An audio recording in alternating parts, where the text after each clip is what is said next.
C'est toute une nouvelle Avis Express et aujourd'hui nous allons parler de Toy Story 4 qui est sorti le 20 juin sur nos écrans.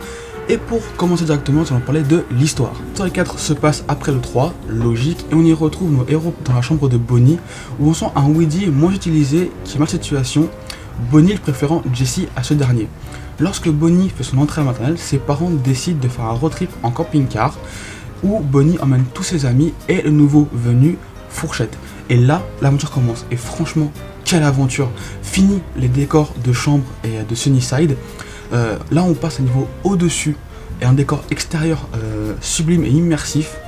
D'ailleurs, la première scène du film montre à quel point le progrès a été fait et que Pixar mérite le respect. Comme je le disais, fini les problèmes de jouer dans une chambre.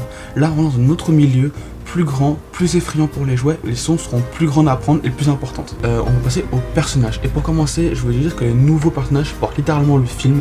La bergère, plus considérée comme un nouveau personnage, n'a rien à voir avec la bergère des films précédents, donc Toy Story et Toy Story 2.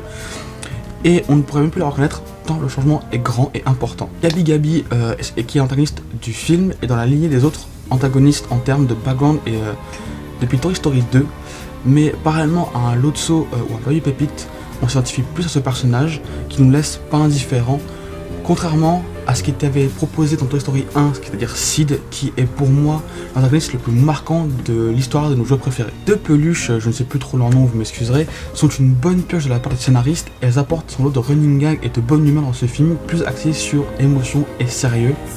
De même que Fourchette, petite star de ce film, est une brillante idée de se servir de déchets pour créer un jouet et une très bonne trouvaille, je trouve.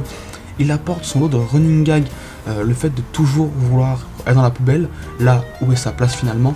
Il apporte aussi sa légèreté dans le début du film, puis passe de plus en plus avec du sérieux, avec une évolution rapide, efficace, qui aide grandement la bande de l'histoire. Même Duke Kaboom, joué en VO par Keanu Reeves, est une bonne idée.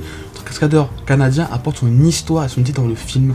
Pixar nous surprendra toujours avec leurs personnages originaux et bien pensés. En revanche, on peut être un peu déçu du manque d'utilité des anciens personnages emblématiques de l'histoire Toy Story. Je pense notamment à Jessie, Rex, Zigzag et autres, mais surtout à Buzz qui passe carrément au second plan, même au troisième plan.